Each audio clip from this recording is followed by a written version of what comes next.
Bonjour tout le monde, bienvenue au podcast Les Éconos. Mon nom est Christophe Terrien, avec moi mon co-animateur Anthony Glover. Anthony, comment ça va? Salut tout le monde, bonjour les auditeurs, bonjour Christophe. Je suis super content d'être ici, je suis vraiment excité, ça fait longtemps qu'on parle de faire un podcast. Puis je suis vraiment content, Christophe, que tu m'aies choisi comme co-animateur. C'est un projet dans lequel j'ai vraiment beaucoup d'intérêt, puis j'ai hâte de voir où ça va nous mener. Peux-tu nous parler un peu de ce qu'on va parler aujourd'hui? Ça va ressembler à quoi le premier épisode? Bien, le premier épisode, je pense qu'on va en profiter pour vraiment donner aux auditeurs un aperçu de qui on est. Moi et toi, on se connaît depuis longtemps, mais on a des points de vue différents, des expériences de vie différentes. Fait que je pense que ça va être intéressant pour les gens d'un peu apprendre à nous connaître, puis aussi apprendre à connaître où est-ce qu'on s'en va avec ce podcast-là. Fait que sans plus tarder, on passe ça.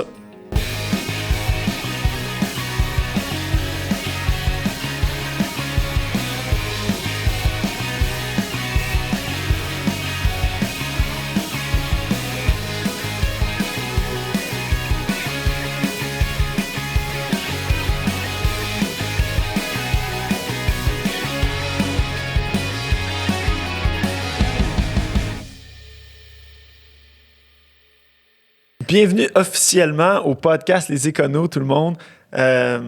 Anthony, je te laisse partir le bal. Parle-nous un peu de toi. Je pense que les gens vont aimer savoir... tu peux parler un peu comment est-ce que nous, on s'est rencontrés. Tu peux parler de tes expériences. Qu'est-ce qui t'a formé? Quel genre de personne que t'es? Qu'est-ce que tu veux apporter au podcast? Fait que je te laisse partir le bal. Là. Je suis gentil de même. Oui, merci. C'est super. Je te laisse briser la glace. Moi, mon nom, c'est Anthony Glover.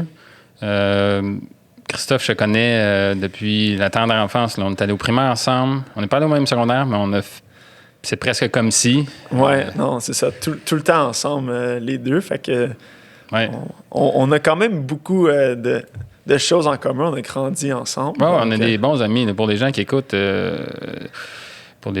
on peut dire qu'on a fait plusieurs projets, on a fait les mêmes jobs d'étudiants, on a un parcours similaire dans le sens que les deux, on est allés à l'université, les deux, on est rendus des papas de famille. Oui, mais les comparaisons, ça se finit un peu là. Je pense que les gens, en nous découvrant, vont voir un peu que malgré qu'on a parti avec des expériences assez similaires, nos parcours ont un peu dévié, rendu universitaire, rendu comme jeune adulte. Puis se ressemblent quand même dans le sens où on est assis à la même table à faire le projet ensemble. Par contre, je pense que chacun de nos expériences formatrices nous ont apporté à devenir des personnes un peu différentes. Fait que je pense que c'est le point de vue qu'on veut apporter au podcast. Le fait qu'on est deux personnes avec des points de vue différents, mais une passion commune un peu pour l'économie, puis apprendre. Je pense les deux, on a une soif d'apprendre qui va vraiment donner le ton du podcast. Oui, moi, en fait, ce que j'aimerais... quand j'écoute des podcasts, ce qui est le fun, c'est apprendre quelque chose. C'est ressortir avec... tu es en train de faire une tâche, tu es en train soit de nettoyer la maison, ou tu es dans ton commute pour aller au travail, ou tu as un temps libre, puis tu écoutes un podcast, puis c'est le fun d'apprendre quelque chose. Oui, absolument. Puis dans notre cas, je pense que ce qui va être le fun, c'est tout ce qui a trait à l'argent. Fait que, quand j'ai commencé à travailler, puis que j'ai eu de l'argent, je me suis tout le temps un peu intéressé à l'argent, mais une fois que tu commences à travailler, puis en avoir, tu te dis, qu'est-ce qui est intelligent? Qu'est-ce que je pourrais faire avec mon argent pour dans le fond, être plus efficace pour pouvoir l'investir, pour pouvoir... l'utiliser quelque part pour rendre ma vie meilleure. Oui, il y a tellement une pression puis un stigma, me semble, avec ton argent que tu veux pas laisser de l'argent traîner, tu veux pas faire des mauvais coups, tu veux vraiment optimiser tes rendements avec ton argent. Tout le monde te pose des questions, puis c'est un peu un rituel là, de passage. Là, quand tu deviens adulte, les gens te demandent qu'est-ce que tu investis? C'est quoi tes rendements à la bourse? Moi, j'ai fait ça, ça. Puis ça se peut qu'à un moment donné, tu te sens petit dans tes shorts, que tu dis, écoute, moi, je fais pas absolument de rien. Puis c'est correct. Puis je pense que c'est un peu ça qu'on veut un peu démystifier avec le podcast, d'aller vulgariser un peu des termes que les gens comprennent peut-être pas. Que ce soit l'assurance vie, la bourse, investir, des rendements, l'entrepreneuriat.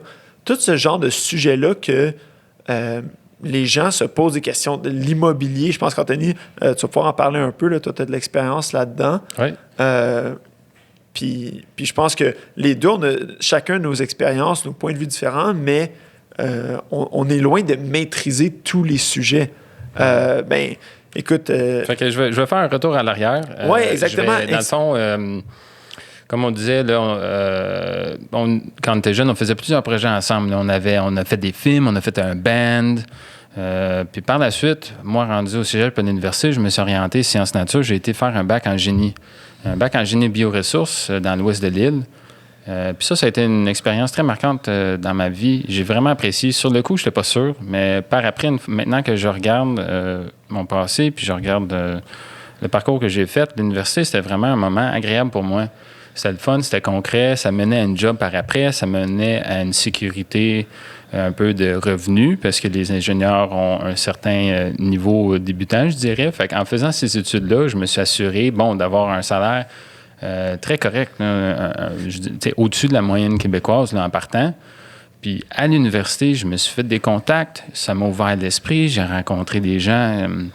Je suis rentré à l'université, je vivais en résidence, puis mon coloc, c'était un gars du Bangladesh. Je me suis fait un ami marocain. Ça t'ouvre l'esprit, ça t'ouvre les yeux à d'autres façons de faire, d'autres gens. Puis ça, c'était vraiment, vraiment fabuleux là, de pouvoir vivre ça. En plus d'apprendre, en plus de faire le party, puis t'amuser, puis développer le côté un peu plus social avec les gens. Fait que ça, c'était vraiment bien. Par la suite, j'ai été engagé dans une firme, une grosse firme d'ingénierie, le SNC-Lavalin. J'ai eu mon premier breakthrough quand... enfin, ma première job, c'était un remplacement de congé maternel. Ouais. Puis c'était un contrat d'1 an. C'est parfait pour la compagnie, moi aussi. Puis par la suite, ils m'ont engagé. Ouais. C'était en efficacité de bâtiments énergétiques. On avait un client qui avait plusieurs bâtiments à travers le Canada, puis il y avait une grosse facture élevée d'électricité. C'était Bell, dans le fond, qui avait plusieurs bâtiments à travers le Canada, puis on avait comme mission de réduire la facture énergétique. Puis par la suite, il y a eu une restructuration, ils ont coupé un certain nombre d'emplois, puis j'ai trouvé un emploi dans une autre compagnie, qui est une compagnie allemande qui manufacture des éoliennes puis qui les installe au Canada. Fait que j'ai fait 3 différents postes dans cette compagnie-là, que ce soit l'encadrement de techniciens avec leurs tâches journalières. J'ai aussi fait un inspecteur sur site où j'allais inspecter les machines, inspecter les équipes, voir faire les maintenances, puis donner un rendement. Puis par la suite, j'étais plus du côté relations clients, gestion de contrats, etc. Est-ce que c'est-tu quelque chose qui t'intéresse? C'est-tu pour ça que tu es allé faire ce bac-là, d'aller dans tout ce qui est gestion énergétique, peut-être énergie plus renouvelable, l'électricité? Ouais. C'est des passions qui t'allument? Oui, c'était vraiment l'énergie renouvelable. C'est vraiment quelque chose qui m'a allumé. Moi, je suis quelqu'un je suis pro-environnement. À chaque fois qu'on regarde des documentaires ou des choses, on voit l'état du monde, puis on dit, mais qu'est-ce que je peux faire, moi, comme emploi pour rendre le monde un peu meilleur?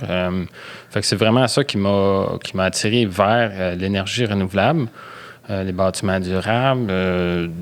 C'est vraiment un sujet qui me passionne. Puis, par la bande, j'ai aussi, avec mon surplus d'argent, moi, je suis quelqu'un qui économiser, c'est facile. J'ai comptabilisé mes dépenses courantes. Là, pendant 4 ans, j'avais un software là, qui classait toutes mes dépenses de tout ce que je faisais. C'était tout sur mes cartes de crédit. Puis par la suite, j'ai catégorisé. OK. Puis, vraiment tenir un budget serré. Pas serré, mais juste me donner un portrait puis de mes habitudes de consommation pour voir mais combien je dépense, dans quelle catégorie, où je peux m'améliorer. Ça, c'est-tu vraiment nécessaire? Est-ce que j'ai vraiment besoin de dépenser 100$ par mois là-dedans est-ce que ça me donne autant de plaisir, de bonheur? Ou, qu'est-ce que je fais? Là, je économise, exemple, tant de pourcentage de mon salaire. Puis là, avec l'argent de surplus, mais là, je me suis acheté un premier quadruplex. J'habite dans une unité, puis je loue les 3 autres. OK. Fait que, d'où ce que je disais un peu au début, là, que l'immobilier, tu y as touché. Oui, c'est ça. Puis par la suite, j'ai aussi acheté un autre 8 portes en conjonction avec mes parents. Fait que Puis là, ça vient avec plein d'autres problèmes. Ben, pas problèmes, mais d'autres facettes que je dois apprendre, puis gérer, les rénovations, les locataires. C'est ça. Je pense que ton père aussi a un peu fait l'immobilier. Là, tu connais aussi absolument. un peu. Moi, j'ai grandi là-dedans. J'ai pas nécessairement bifurqué vers ça encore. Là, je dis encore parce que c'est quelque chose qui m'intéresse. Juste mes plans personnels, plans familiaux n'ont pas vraiment adonné à ça. Les priorités un peu à différents endroits. Pour donner un peu, je pourrais me lancer moi. Oui, exact. C'est ce que j'allais te demander, Christophe. Peux-tu nous décrire ton parcours un peu plus? Là, tu es rendu comptable. Comment est-ce que tu en es arrivé à là? Oui, mais en fait, mes deux parents sont CPA. J'ai grandi là-dedans. J'ai toujours dit à tout le monde, jamais de la vie. C'est ce que je croyais. Au début, tu voulais aller en marketing électronique, non? Exactement. Moi, au secondaire, cégep, j'ai vraiment eu, je sais pas si tu te souviens, l'émission de télé Mad Men, en publicité. C'est vraiment ça qui m'intéressait. J'avais vraiment une vision d'aller faire un peu la même chose, un petit peu moins Far West maintenant. Au niveau publicitaire, c'est sûr qu'on n'a pas il n'y a pas aucun bureau que c'est comme Don Draper avec le whisky, les cigares, la belle vie, là, mais... En même temps que le podcast peut être comme ça, à un moment donné, comme Joe Rogan. Oui, exactement. Ça peut peut-être prendre une tournure comme ça, mais non, mon but, c'était vraiment d'avoir... de faire un peu le même chemin, mais au niveau web. Le web m'a toujours intéressé, les nouvelles technologies, c'est quelque chose qui m'allumait, même jeune. Tout ce qui était YouTube, dans les débuts de YouTube, j'étais vraiment là-dedans. Maintenant, c'est rendu plus podcast qui est vraiment en montée fulgurante. Mais c'est des choses qui m'intéressaient. Fait que j'étais allé à l'Université Concordia en marketing. J'ai commencé là-dedans. J'ai fait à peu près 1 an et demi. Tout ça pour me rendre compte que mes cours de marketing, c'était pas exactement ce que j'avais en tête. C'est pas les cours que je réussissais le mieux ou que j'avais le plus de plaisir à faire. Donc, rapidement, j'ai fait un switch pour la comptabilité. Un peu comme à contre-cœur, je me disais, écoute, je vais comme revenir sur tout ce que j'ai dit depuis des années. Ouais. Les jokes que je faisais à mes parents de jamais je vais devenir comptable. J'avais un esprit un peu plus rebelle, de dire je veux pas faire comme mes parents. Mais fait que j'ai fait le switch, je leur ai pas dit. J'ai attendu un semestre. Puis quand, à la fin de ma fin d'année scolaire, que là, j'étais comme, OK, ouais, c'est vraiment, ça m'intéressait. Fait que c'est là que je leur ai dit, écoute, j'ai fait le switch. Puis c'est là que j'ai commencé à travailler dans la firme familiale. Avec ton père. Oui, exactement. Donc, j'ai commencé comme technicien comptable, faire la tenue de livre, vraiment à la base. Puis quand j'ai obtenu mon diplôme, mon bac, dans le fond, j'étais allé travailler dans un autre cabinet comptable un peu plus gros, où là, j'ai vraiment eu des super expériences. Là. J'ai vraiment appris, j'ai été mis en contact avec plein d'autres gens qui étudiaient la même chose que moi. Un univers un peu plus anglophone aussi, donc des perspectives différentes. J'ai rencontré je faisais de l'audit, fait que je bougeais tout le temps de client en client. J'ai su faire des relations quand même assez bonnes avec les clients. J'en ai appris sur des domaines, là, que ce soit je faisais de l'audit des compagnies qui faisaient des vêtements, des pièces d'auto, qui étaient des grosses boîtes de ressources humaines. Plein de trucs, là. Vraiment là, des firmes d'ingénierie, des gens en technologie. J'ai vraiment eu des super belles expériences.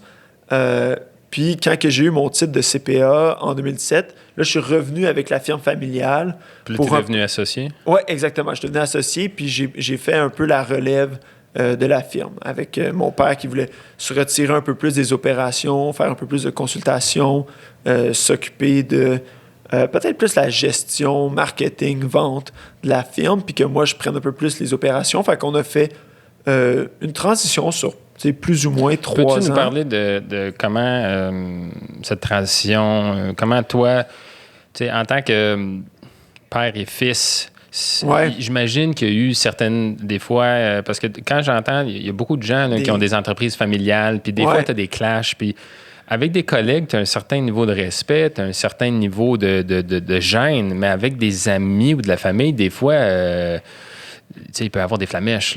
Oui, non, c'est vrai. Puis tout en plus, quand que j'ai pris la reprise de l'entreprise, j'ai 2 frères aussi qui sont pas nécessairement, qui n'ont pas décidé d'aller dans la comptabilité. Fait que c'est sûr que là, ça fait une certaine division. Mais de reprendre l'entreprise familiale, c'est pas toujours facile. On a toujours été bons où est-ce qu'on gardait les choses séparées. Puis même que des fois, il a fallu qu'on fasse un peu le split de dire, OK, quand on arrive à la maison, on parle pas d'autre chose. Mais pour une certaine période de temps, j'habitais en appart, mon père habitait dans le même building. On allait au gym ensemble, le soir, on écoutait le hockey ensemble. Le lendemain matin, on se réveillait, on allait travailler ensemble. Fait que on était pratiquement tout le temps ensemble, mais les 2, malgré que des fois, on avait un peu des divergences d'opinion sur la firme, on avait toujours une communication qui était assez ouverte ça n'a pas il n'y a pas eu de grosses chicanes. Puis des fois, il y a des irritants, mais c'est sûr que tu passes au travers. Puis le switch a été quand même assez facile, dans le sens que Benoît m'a vraiment laissé la plus grande latitude possible. Dans le sens qu'il m'a dit, écoute, c'est toi qui es en charge maintenant.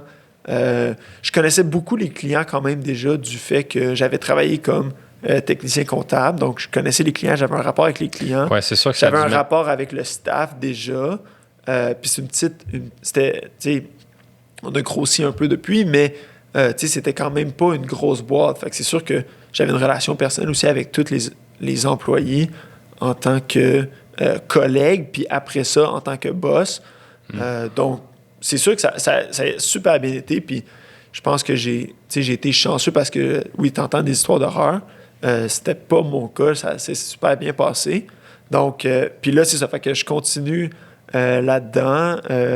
Même Benoît qui est impliqué dans le podcast aussi, on partage un peu la même passion du podcast. On partage, cool. On a beaucoup d'intérêts en commun, puis c'est ça qui fait que c'est une super belle relation de travail. Donc, pour moi, ça a été beaucoup d'expériences formatrices. C'est sûr que là, j'ai plein d'autres passions aussi. Que ce soit le sport, le voyage. Puis ça, tu m'en parles parce que je sais que toi, tu as fait des voyages.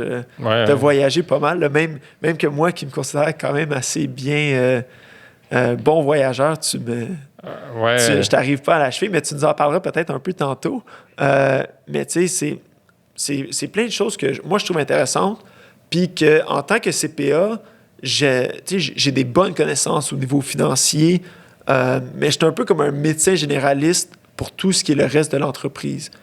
Puis même au niveau personnel, on parle de la bourse, on parle d'investissement. J'ai des choses à apprendre, j'ai plein de choses à apprendre. Puis c'est un peu là que l'idée est venue du podcast, que je veux en apprendre plus sur tout ce qui est autre que la finance.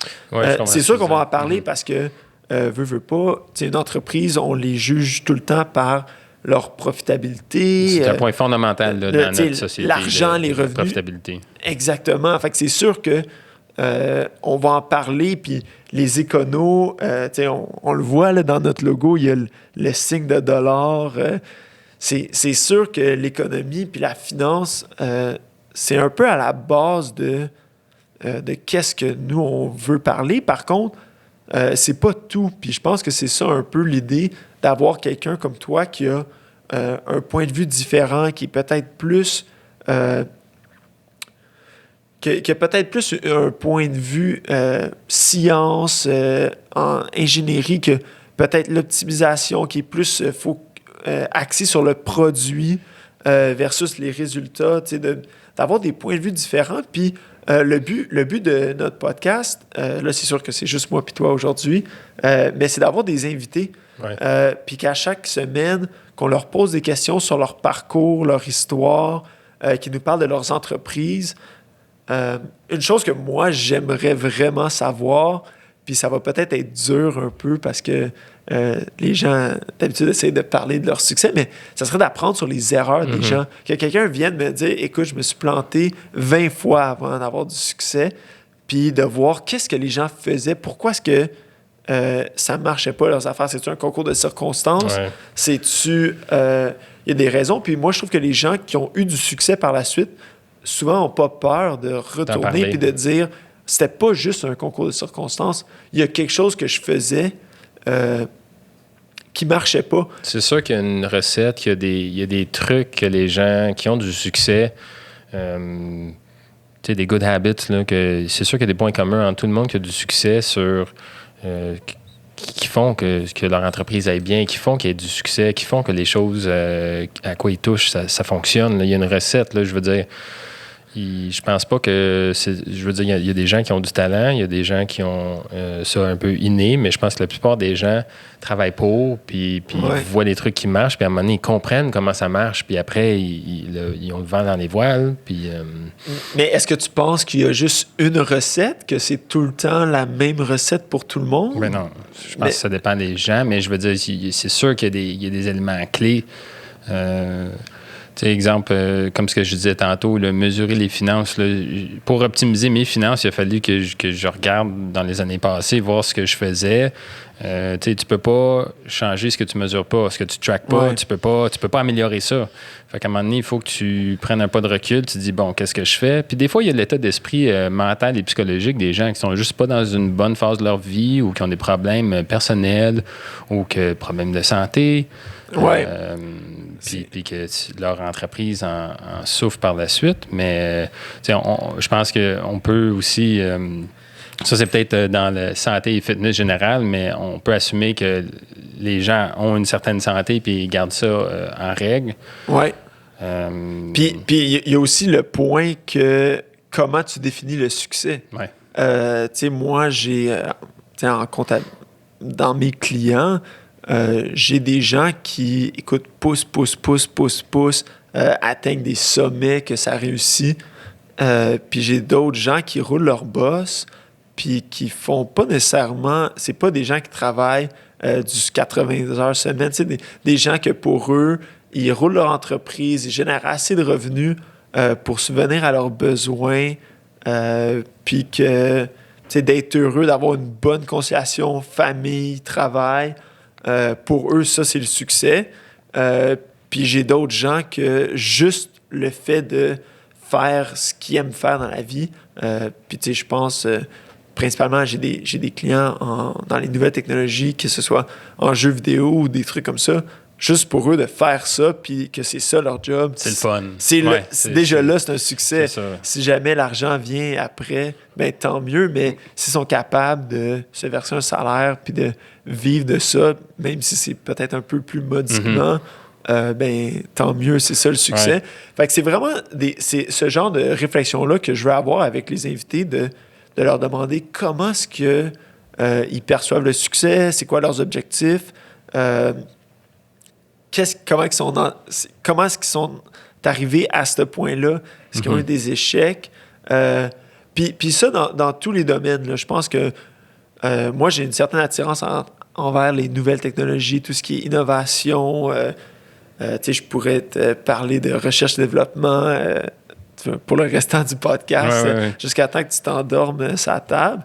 Mais je pense que les deux, on a quand même la volonté de vouloir toucher à plein de sujets, que ce soit dans le domaine agroalimentaire. Je sais que ça, c'est quelque chose qui t'intéresse. Oui, moi, j'ai souvent... ça fait longtemps là, que je dis que je veux acheter une petite fermette, puis je suis allé en visiter quelques-unes avec ma conjointe, puis éventuellement des projets pour le futur. Mais j'ai mes passions... Moi, j'aime beaucoup faire les choses moi-même. J'aime ça réparer les choses moi-même. Je regarde des vidéos YouTube sur comment faire. Comment réparer ici, comment installer ça, faire des rénaux, je veux dire, faire notre propre bière, voyager en pack-sac dans le monde, aller en vélo au travail. Je veux dire, c'est toutes des activités, des choses que moi j'aime. des marches en nature. Puis c'est ça, je pense que toi, je te vois plus comme le spécialiste de la finance. T'es le comptable. T'es le comptable. Fait que, le avoir un CPA de comptable, service. c'est ça. Fait que pour le podcast, là, c'est excellent. Là, tout ce qui est finance, je connais tous les termes. Je veux dire, moi, je fais mes propres impôts, mais reste que de temps en temps, je t'appelle parce que j'ai des questions. Oui, exactement. Puis c'est un peu ces conversations-là qui nous ont donné le goût de parler un peu plus parce que, tu sais, toi, tu me poses des questions.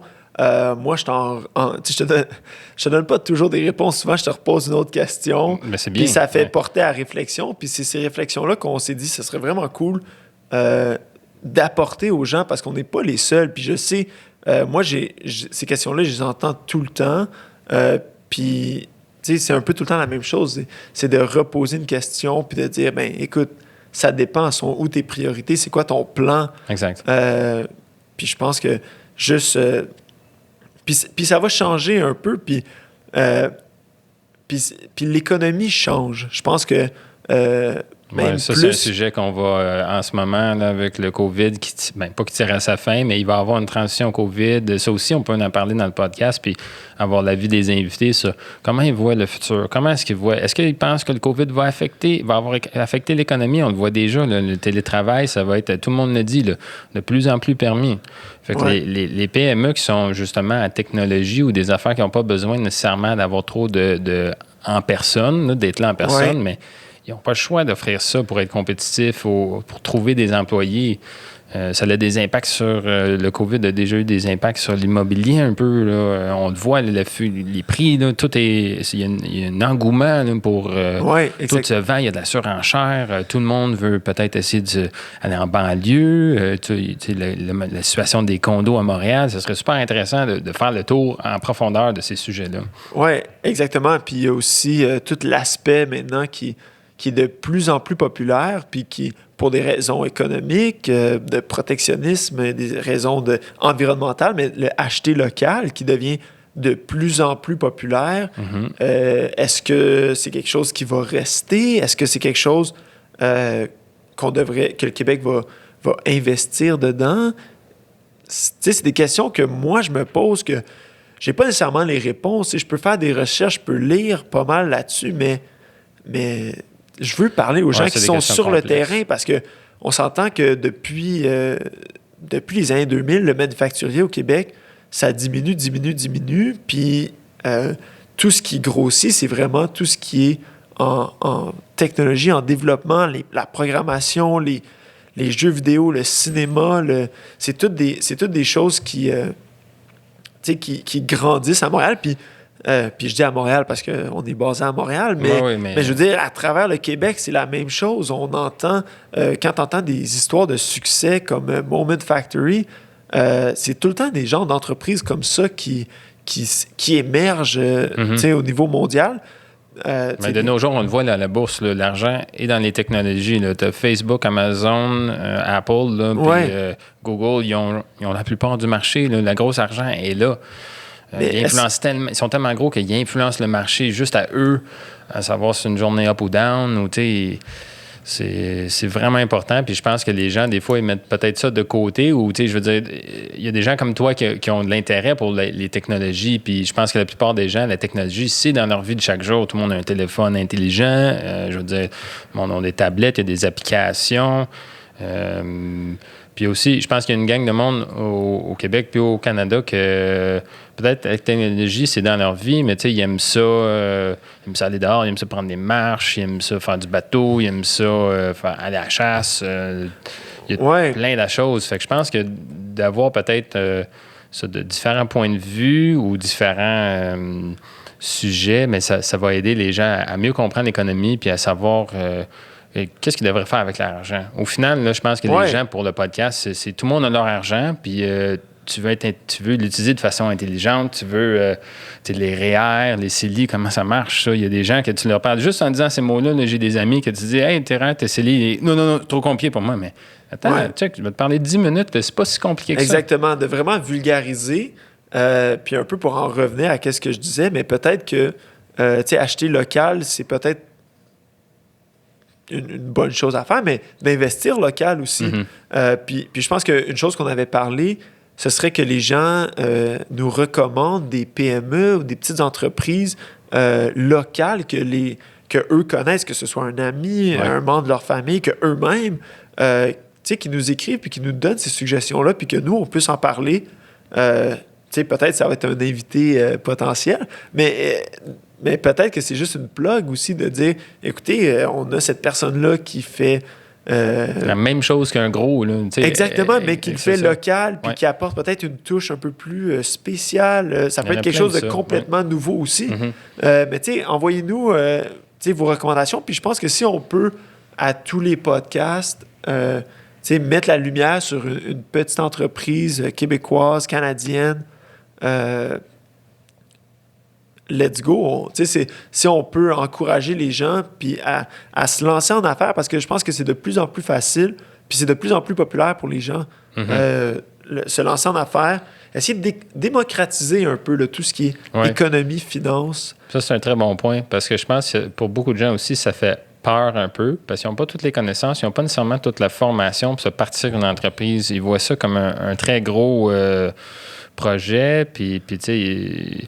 Peut-être que justement, là, on pourrait avoir un how-to ou comment se partir de notre propre entreprise. C'est quoi les trucs légaux? C'est quoi les trucs en comptabilité? Parce que avant de partir une entreprise, c'est bien de la set-upper, de faire est-ce que tu te mets en tant qu'actionnaire ou comme employé? Qu'est-ce qui est plus avantageux? C'est sûr qu'il y a des trucs en comptabilité. Oui, exactement. Quel genre d'entreprise est-ce que tu te lances? Est-ce que tu es une entreprise individuelle, une incorporation? Écoute, il y a plein d'affaires, puis pas nécessairement juste de se partir en entreprise, mais il y a beaucoup d'entreprises aussi, des employeurs qui demandent à ce que tu sois un sous-traitant versus un employé. C'est quelque chose que j'essayais d'expliquer justement aussi récemment que hier à quelqu'un, de dire, écoute, tu pourrais être un ou l'autre. C'est de plus en plus populaire, puis les gens ne savent pas trop, puis des fois, les gens s'embarquent dans des choses beaucoup trop grosses, beaucoup trop complexes, pour ce qu'ils ont vraiment besoin. Donc, c'est vraiment ça, d'éclairer les gens. Un exemple qui me vient en tête rapidement, là, parce que ma conjointe travaille en construction. Il y a beaucoup de gens là, qui... Oui, tu peux être un employé dans une entreprise, mais tu peux aussi être à ton compte, t'incorporer. Exactement. Puis ils ont des taux à la CCQ là, de standard là, pour tel métier. Fait que souvent, c'est plus payant pour ça. Oui, tu as peut-être moins de sécurité d'emploi, mais si tu sais que tu es compétent dans ta job puis qu'il y en a de la job de disponible, peut-être que c'est avantageux pour toi de t'incorporer et de dire, hey, moi, au lieu de faire 30$ de l'heure, là, je vais charger 50$ de l'heure puis pour mon entreprise, puis c'est moi, puis genre, je peux déduire mes outils, puis tout ça. Là. Absolument, mais en même temps, il y a d'autres responsabilités qui viennent avec, puis une charge administrative que les gens n'ont pas nécessairement les compétences ou l'intérêt pour. Non, mais je crois que si eux, ils voyaient la valeur monétaire de ce qu'ils pourraient en retirer, des fois, il y en a qui feraient le switch puis qui feraient comme « OK, là, ça vaut la peine. Ça vaut la peine, je me tape toutes les affaires administratives parce que je vais être payé plus puis je vais être à mon compte, je vais pouvoir faire les heures que je veux dire. Souvent, tu te ramasses à travailler plus, mais je veux dire, tu peux... Oui, puis écoute, Anthony... Choisir ton horaire, choisir tes clients. Oui, mais il y en a beaucoup aussi qui veulent juste pas le faire. Puis écoute, moi, c'est sur ça que c'est ce qui paye mon hypothèque. C'est vraiment les gens qui veulent pas le faire. Donc, écoute, je pense que c'est vraiment des points de vue qui vont être super intéressants parce que les gens vont avoir toute l'information devant eux, vont apprendre avec nous. C'est ça vraiment que je pense que je veux que les gens prennent du podcast.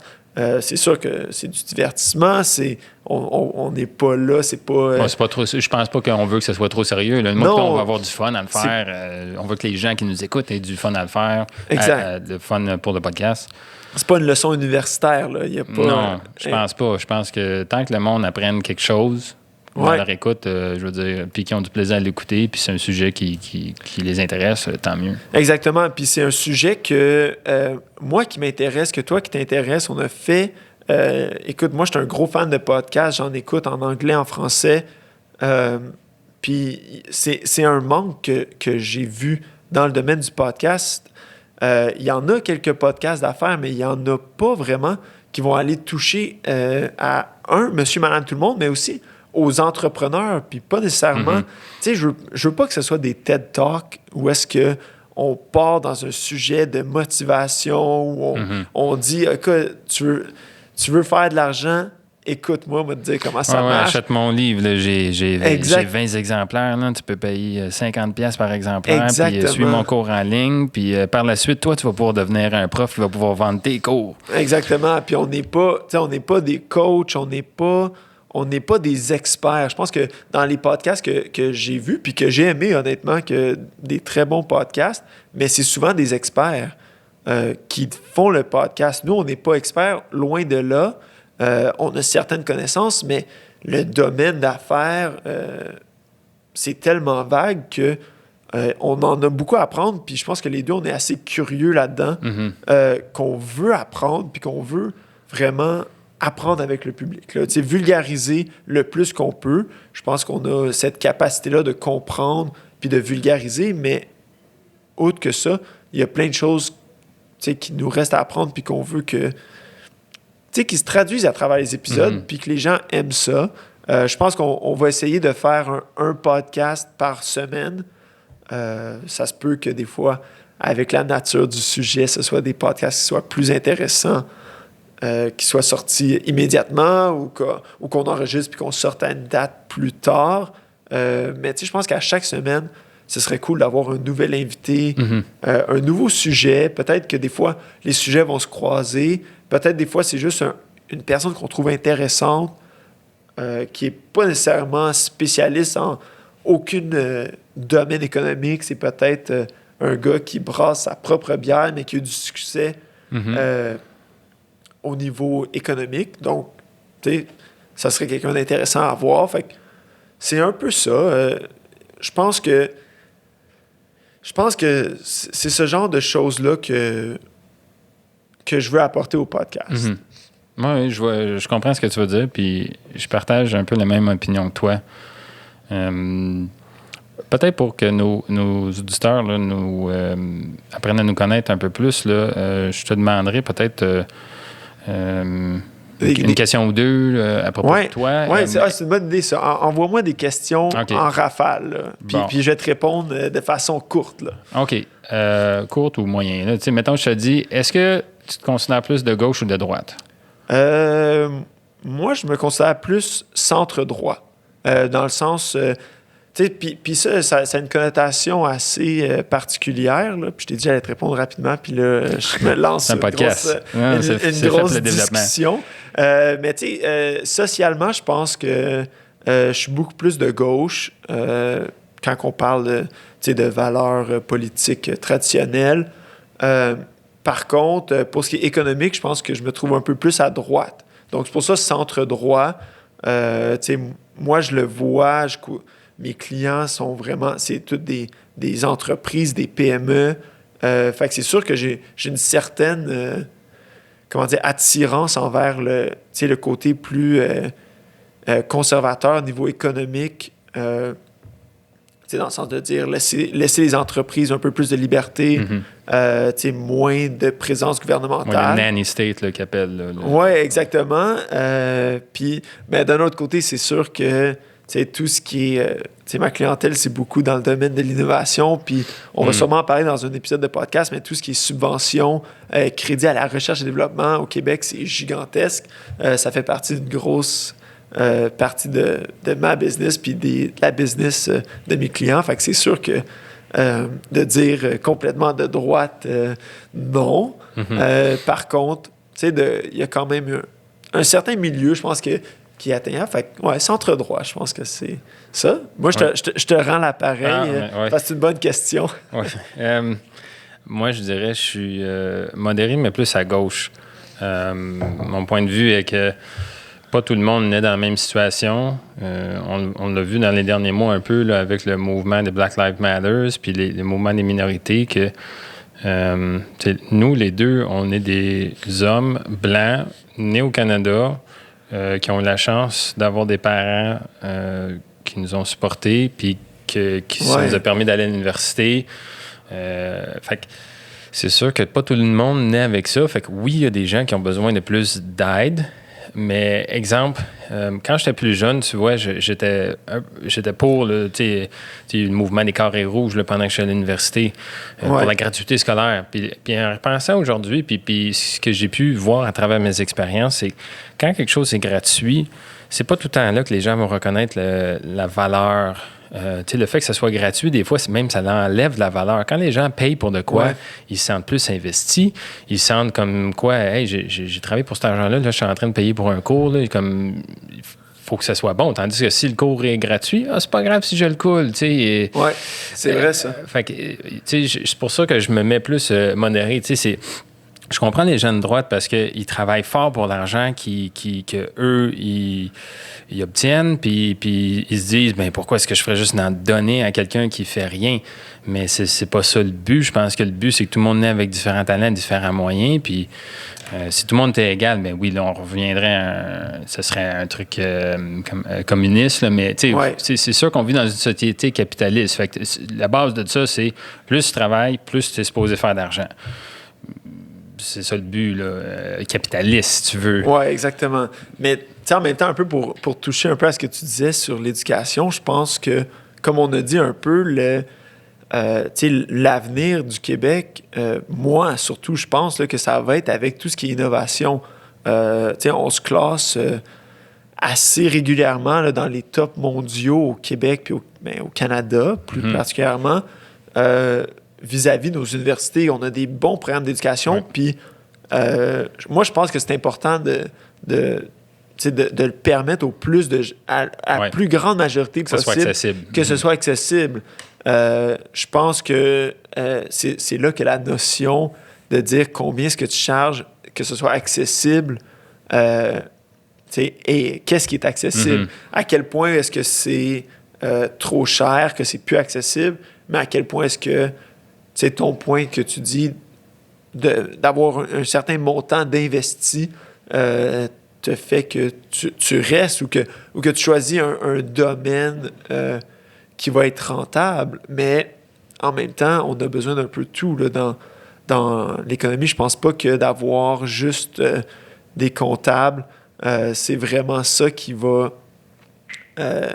qui va faire une économie florissante. Là. Je pense que dans tous les domaines, puis c'est bon d'avoir des gens qui sont plus créatifs, des gens qui sont plus cartésiens, puis que ces gens-là travaillent ensemble, artistiques, exactement. Puis ça, c'est quelque chose que moi, j'ai zéro de... ce soit au niveau musical, au niveau le dessin, puis tout ce genre de choses-là. Je pense que c'est des choses qui se marient bien ensemble, puis tu as besoin d'un peu de tout là, pour avoir quelque chose d'enrichissant. On a parlé de jeux vidéo. Écoute, tu n'as pas de jeux vidéo si tu as juste des programmeurs. Non, c'est ça. Puis tu n'as aucun graphiste, aucun dessinateur. Exact. Donc, je pense... Même chose dans les films, les effets spéciaux. Exactement. Tu as besoin d'un bon script. Ça passe par des gens qui ont peut-être fait un peu plus de la littérature, qui n'est pas un bac qui est super concret comme ingénierie ou la comptabilité, mais fait que je pense que c'est un peu important, puis on va avoir besoin des deux.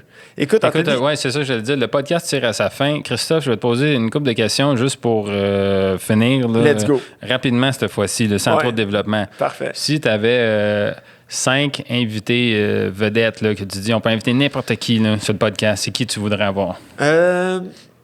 Écoute, c'est une super bonne question. Moi, je pense que d'avoir quelqu'un de haut placé chez Ubisoft Montréal, ça m'intéresserait super. J'aimerais ça avoir quelqu'un... j'aimerais ça avoir quelqu'un en biomédical. Moi, c'est un domaine qui m'intéresse full. Fait que ce soit quelqu'un... on va dire, juste pour nommer un nom, là, parce que je sais que tu veux que je nomme des noms, le docteur Arruda. Okay. Moi, je pense que ça serait quelqu'un de super intéressant, de vraiment savoir, puis peut-être quand tout ça sera fini, puis que la lumière va être moins sur lui, là, qu'il va vraiment pouvoir se livrer. Oui, puis peut-être moins parler de politique, mais plus de exactement, science. Parce que je pense qu'il y a plein de choses qu'on ne nous dit pas pour nous rassurer, parce que sinon les choses déraperait. J'aimerais ça avoir quelqu'un... Tu aimerais avoir un sportif. Ouais, j'aimerais ça par plaisir. Puis ben écoute, parce que c'est un podcast francophone, mais j'aimerais ça avoir quelqu'un... pas nécessairement comme sportif, mais Jeff Molson, qui pourrait nous parler des dessous de la business du Canadien. Ouais. Pas nécessairement le Canadien, ça glace, ça. Il y a des gérants d'estrade de temps en temps à tous les micros, mais quelqu'un qui parle de la business du Canadien. Pourquoi qu'on va pas chercher tous les meilleurs joueurs, puis que, c'est sûr qu'il y a des plafonds salariales puis tout, mais... D'avoir son point de vue, là. Exactement. Plus que Joe Blow, puis que tout le monde a une opinion sur le hockey. Oui, mais parce que le Canadien ne veut pas, en bout de ligne, c'est une business. Oui. Fait que ça serait super intéressant. Là, j'en ai 3. J'aimerais avoir Pierre-Yves McSween au podcast. Je pense que ça serait moi aussi, quelqu'un... je pense à lui. Parce que c'est un gars qui... puis quand tu l'écoutes, il a l'air du cheap, le gars le plus cheap que tu connais. Non, mais moi, je partage certaines de ses visions là, par rapport au. Mais toi, t'es le 40, gars le deuxième plus cheap que je connais. Moi, je suis Liberté 30. Là. Moi, je suis... Exactement. Mais non, mais tu sais, j'aimerais savoir vraiment, réellement, qu'est-ce que lui, il pense. T'sais, qu'est-ce que Pierre-Yves McSween, est-ce qu'il suit tout ce qu'il dit ou est-ce qu'à un moment donné, il sort un vin de sa poche puis qu'il se gâte? Là, qu'est-ce qu'il fait pour vraiment le plaisir? Puis là, j'ai besoin d'un dernier. Puis là, j'aimerais ça avoir une femme, parce que là, j'ai nommé 4 gars. Mais quelqu'un, une entrepreneur, vraiment... Puis là, j'ai admettons Caroline Néron, mais c'est pour toucher aussi au fait de dire, écoute, les gens qui ont... Quand ça n'a pas marché, pourquoi ça n'a pas marché? Fait que tu sais, quelqu'un comme ça, là, genre une personne qui a... Fait que là, j'essaie de faire d'une pierre deux coups. Tu sais, des gens qui ont eu des échecs, mais aussi quelqu'un... tu sais, une femme, parce que je pense que... c'est important de balancer. Oui, puis ça, c'est un point de vue qu'on n'apporte peut-être pas au podcast. C'est pour ça en primeur, on a peut-être une autre co-animatrice qui va peut-être nous joindre éventuellement.